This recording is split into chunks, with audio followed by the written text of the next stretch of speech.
Maravilhoso. Tudo bom, gente? Bom, depois de o pessoal explanar sobre acesso avançado, as experiências, agora eu vou mostrar uma pesquisa que a gente fez lá em Florianópolis, quando o Paulo ainda era meu contemporâneo. Que nem ele falou, acho que a gente trabalhava 4 quilômetros, um pouco menos, visto de um centro de saúde para o outro. Então, o nome do projeto de pesquisa, isso foi minha dissertação de mestrado.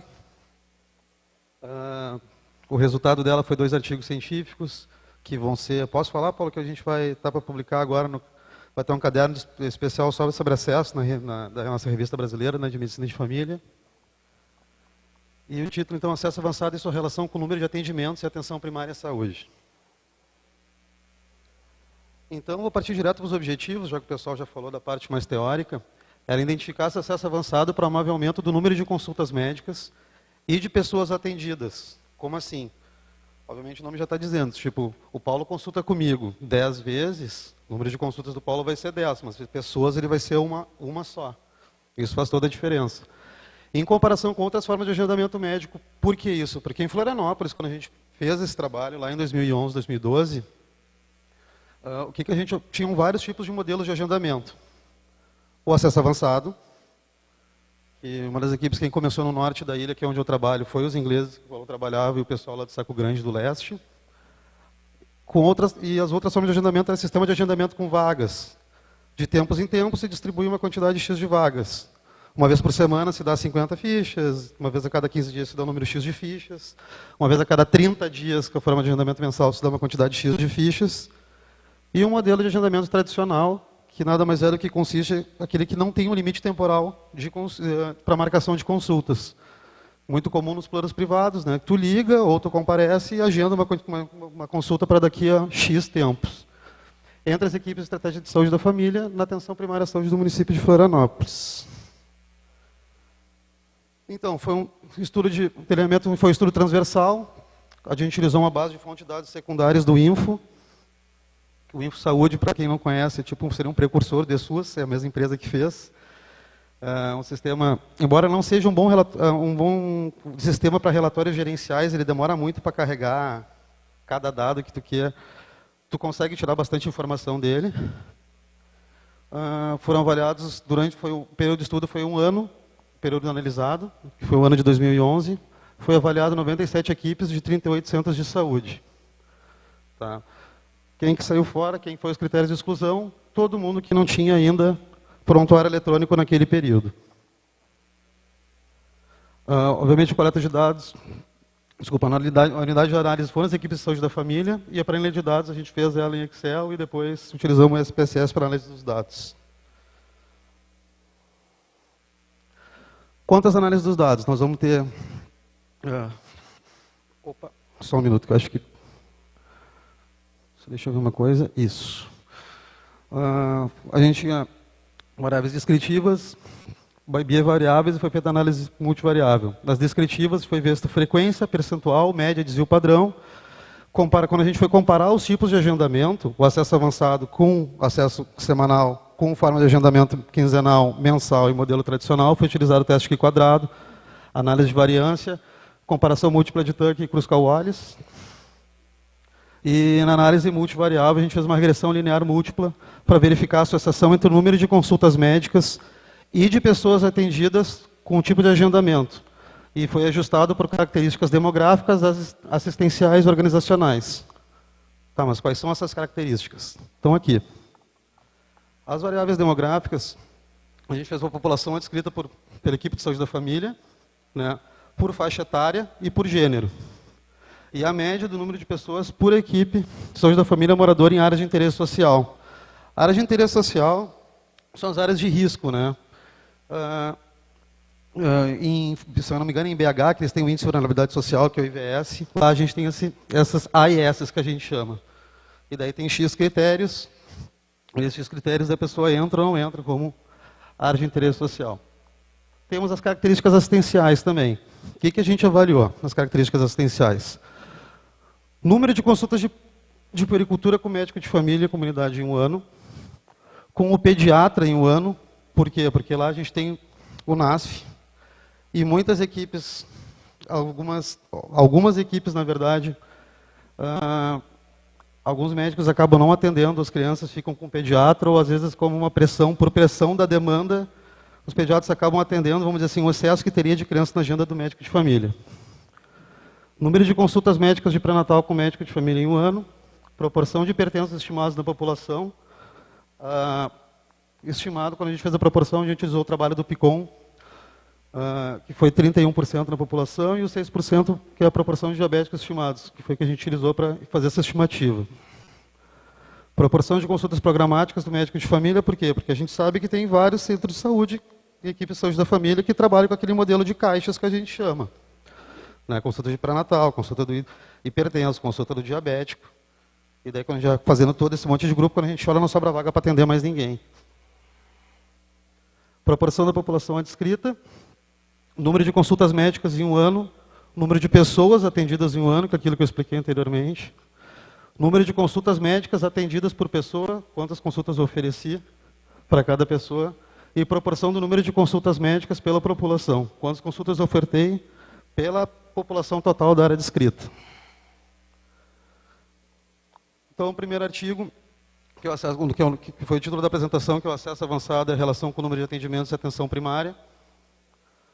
A gente avaliou, no período de 2011, 312.460 consultas médicas e foi visto também avaliado 120.227 pessoas nas 97 equipes de saúde da família em Florianópolis no período analisado. Quando vocês podem ver, deixa eu ver só aqui. O roxinho é geral, né? Acesso avançado é o que está em verde. Daí a gente agrupou a forma de agendamento semanal e quinzenal. Quando a gente considera uma proximidade, vamos dizer assim, temporal. E agendamento mensal e aberto, porque 30 dias e depois disso a gente considera que seja a mesma coisa, porque é muito longe para se ver o médico quando realmente precisa. Volta 30 dias depois, pergunta o que o senhor tem, ele nem sabe mais te dizer o que ele tinha. Então, a média da população inscrita na estratégia de saúde de família em Florianópolis no período de 2011, em geral, era 3.756,9 pessoas. Acesso avançado, as equipes tinham 3.174 pessoas, ou seja, estava dentro do preconizado pela PNAB. Não eram áreas de 1.500, 2.500 pessoas, a média, o pessoal que fez era 3.174. O que eu quero dizer com isso? Que às vezes a gente se blinda. Mas é por causa que as equipes, na verdade, que fazem acesso, tem 1.500 pessoas. Não, a média está dizendo que não. Mas dá para ver quem tem um agendamento mensal e aberto, para confrontar um pouco, tem ainda uma população bem maior, 4.557. Vamos lá. O que mostrou? Que as equipes que têm acesso avançado têm uma média do número de consultas estatisticamente significativa, tá? Em relação às outras formas de agendamento. Se tu fores ver, dá uma diferença de praticamente 1.000 consultas, 1.100 consultas entre as formas de agendamento. Quem faz acesso avançado com quem faz forma de agendamento tradicional ou mensal. Isso vale também para quem faz agendamento semanal e quinzenal, que tem 2.944. 1.000 consultas é muita coisa, né? Contudo, o que a gente também observou nesse mesmo estudo foi que, embora tenha mais consultas, o número de pessoas atendidas não tem diferença estatística entre as diferentes formas de agendamento.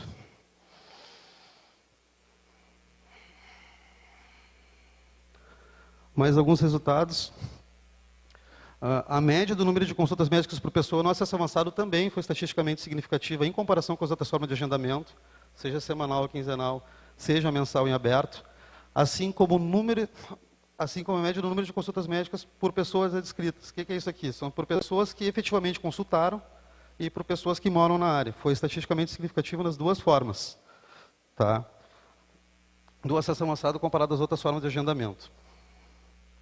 E, por final, a média da proporção da população inscrita que consultou num ano, em relação à forma do acesso avançado, em relação à forma de agendamento mensal e aberto, foi significativo, mas não encontrou diferença entre o acesso semanal e quinzenal.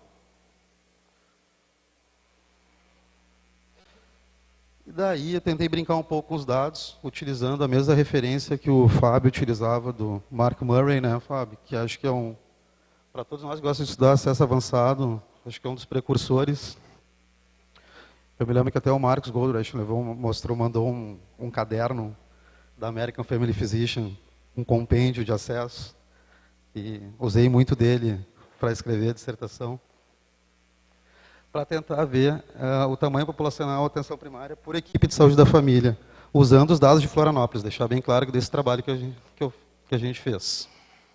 Então, só para lembrar, né, a PNAB 2011 preconiza de 3 a 4 mil pessoas, né, respeitando o critério de equidade para definição por equipe. E daí eu fui brincar um pouco com os dados. O Mark Murray, que nem falei, que é um marco teórico para quem gosta de dar acesso avançado, vale muito a pena. Todos os artigos dele vocês encontram livremente pela internet. E esse panel size diz mais ou menos quantos pacientes por médico, quantos pacientes o médico daria conta, né? Estaria numa lista quantos pacientes o médico poderia ser responsável por.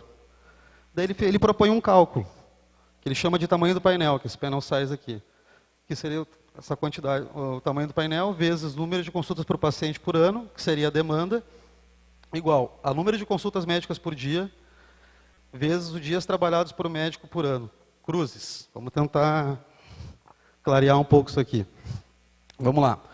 Número de consultas médicas por pessoa em um ano, que nem eu mostrei antes, e que tinha sido, inclusive, estatisticamente significativo.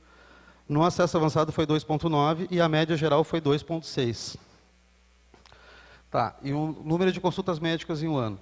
Ora, vamos pegar os dados da média geral. O número de consultas médicas em um ano, a média foi 3.244.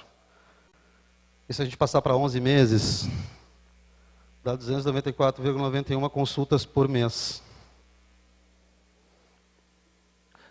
Que se a gente passar para 21 dias úteis, dá 14,04 consultas médicas por dia. Só isso? É porque, se tu for para pensar, a gente está utilizando 10 turnos e nem todo mundo usa 10 turnos para atender. Que nem já foi falado anteriormente, tem gente que usa um turno para VD, outro turno para cirurgia, outro turno para dar aula. E daí acaba ficando, às vezes, poucos turnos para atendimento. Dias trabalhados por médico por ano, a produção, então no ano de 2011 foram 254 dias úteis.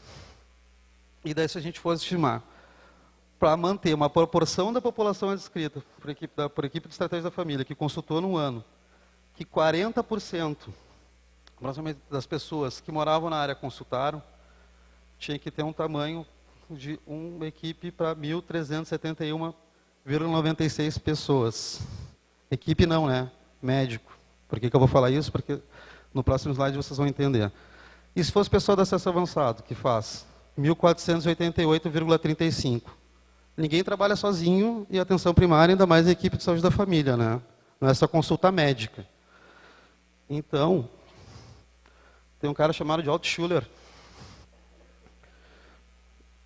que publicou esse artigo, que era número de pessoas por médico delegando tarefas para outros profissionais de saúde. O que ele fez? Ele propôs 3 modelos. Delegando cuidados preventivos e crônicos para outras categorias profissionais. Por quê? Porque o paciente que está controlado não tem que ficar contigo que é médico. Não precisa. Esse cara tem que ficar com outro profissional. A gente é muito caro como, vamos dizer assim, como tecnologia para uma rede de saúde, o médico em si, para ficar fazendo atividades em que não tem uma boa resolutividade. A resolutividade dela já aconteceu. Tu não precisa mais. O paciente que está controlado não precisa mais de ti. Tu tem que cuidar de quem? De quem não está controlado. E às vezes essas outras formas de agendamento fazem que tu faça exatamente isso, essa lei dos cuidados inversos. Então, se tu propor pegar esses pacientes de cuidados preventivos e crônicos, delegando para outras categorias, quanto mais tu delega dessas atividades, mais tu aumenta o teu tamanho de painel, com quantas pessoas o médico daria conta. Esse estudo foi baseado nos Estados Unidos. Eu estou ficando um pouco cego, gente, aqui é 1983, né? O que significa isso? O médico lá que trabalha 44 horas semanais, se ele cuidasse de tudo, ele tinha que ter um número de pacientes, de pessoas por médico de 1983. Mas, se ele conseguir delegar essas outras atividades, que não tem que ficar com a gente mesmo, tem que ficar com outras pessoas da equipe, vai passando para 1947, 1.523 e 1.387. Ou seja, dependendo de quanto tu delega em percentual, em número de horas, ano, tu aumenta o número de pessoas que a equipe sim dá conta. E daí, se a gente for transpor isso para esses dados que a gente encontrou agora, no acesso avançado, se tu delegar 77% das atividades preventivas e 47% das atividades dos cuidados crônicos para outras categorias profissionais, o tamanho do painel vai para 3.000 pessoas. Nesse modelo. 2.305, se tu delegar 60 e 30, e se delegar 50% e 25%, tu chega no painel de 2.100. E, em média geral, para quem não faz acesso avançado, daria conta hoje de 2.717 pessoas nesse primeiro modelo, 2.100 no segundo, delegando 60 e 30, se delegar 50% e 25%, 1.935. Mas como aumenta, né? Dobra. O que teve de limitação do estudo? Número de faltosos. A gente utilizou áreas de interesse social em vez de critério de renda e escolaridade, que a gente não tinha, que geralmente é importante.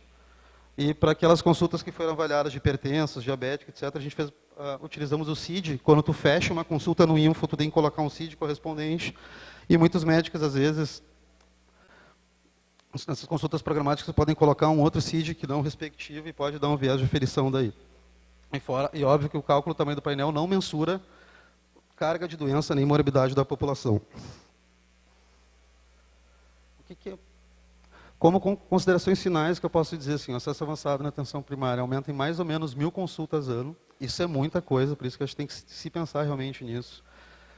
É uma resposta a diversos estudos que utilizam o PCA-TU, que é uma ferramenta para avaliação de atenção primária, que todos os estudos que tiveram no Brasil que utilizaram o PCA-TU viram que o acesso é o atributo essencial de pior score. Tem um aumento substancial no número de consultas, mas não houve diferença no número de pessoas atendidas entre os 3 sistemas de agendamento desse estudo. E outra coisa que acho que é importante é delegar cuidado de doenças crônicas, atividade de promoção e prevenção de saúde para as outras categorias profissionais.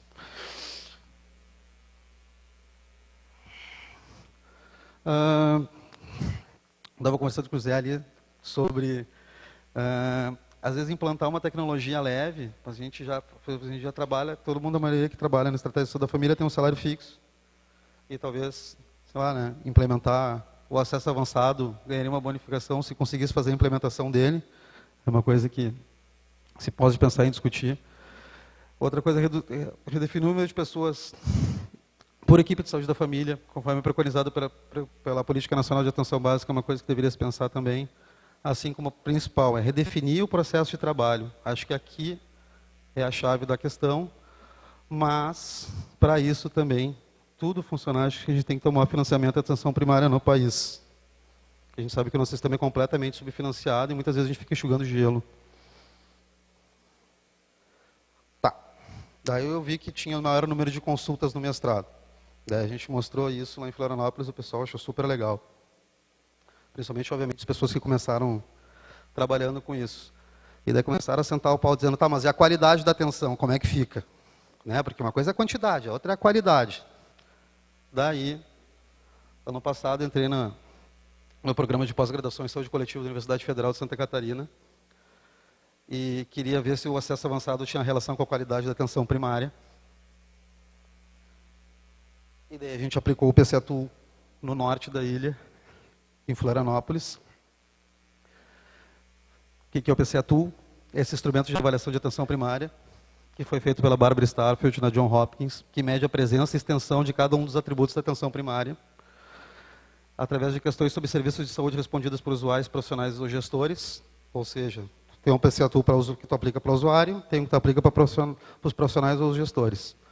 O que ele mede? Tanto os atributos essenciais, quanto os atributos derivados. Então, acesso de primeiro contato, integralidade, longitudinalidade, coordenação do cuidado, e os derivados, orientação familiar, orientação comunitária e competência cultural. Esse PCA-TU te dá um score. É um instrumento que tu faz uma escala tipo Likert, e quando tu termina de aplicar ele te dá um score, que depois é dicotomizado entre alto score e baixo score. Os pontos de corte é 6.6 quando é alto score, maior ou igual, e baixo score quando é menor que. E por quê que eu utilizei? Que nem eu falei anteriormente, vários estudos que utilizaram o Primary Key Assessment Tool avaliaram o primeiro contato com o atributo de pior desempenho. Tanto o Macinco em Petrópolis, que ele avaliou os profissionais, tanto das equipes de saúde da família, quanto das unidades básicas de saúde, viu que o atributo acesso era de pior desempenho. A Mônica Oliveira, do PPG também, lá da URGS, na dissertação de mestrado dela, ela avaliou que apenas 40% das pessoas que eram atendidas pelo serviço de atenção primária em Porto Alegre realmente conseguiam acessar o sistema. O CAPRA também avaliou os profissionais, ele aplicou o PCA-TU em profissionais que trabalham na atenção primária em Porto Alegre, também viu que o acesso de primeiro contato era atributo de pior desempenho, assim como o Van Strahlen na região centro-oeste do país. Então, qual era o objetivo?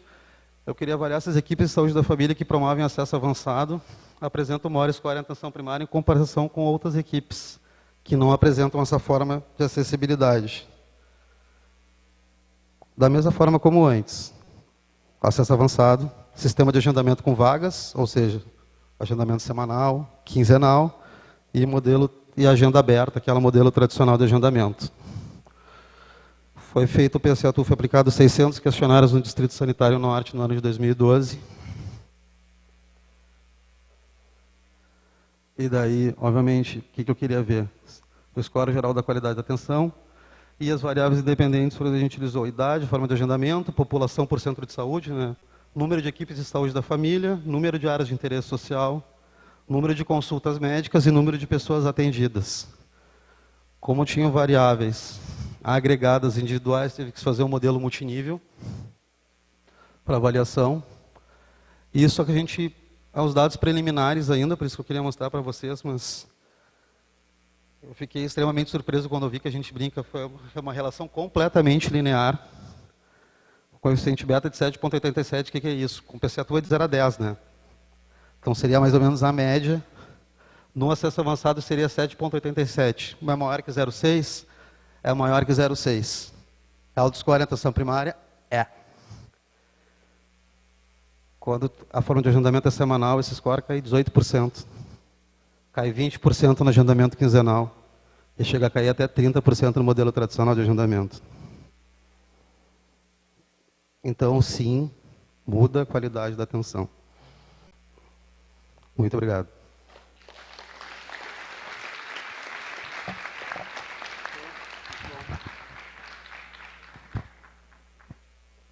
Legal, vamos convidar então os palestrantes para... Preferem sentar no sofá ou querem ficar em pé? Ou, enfim.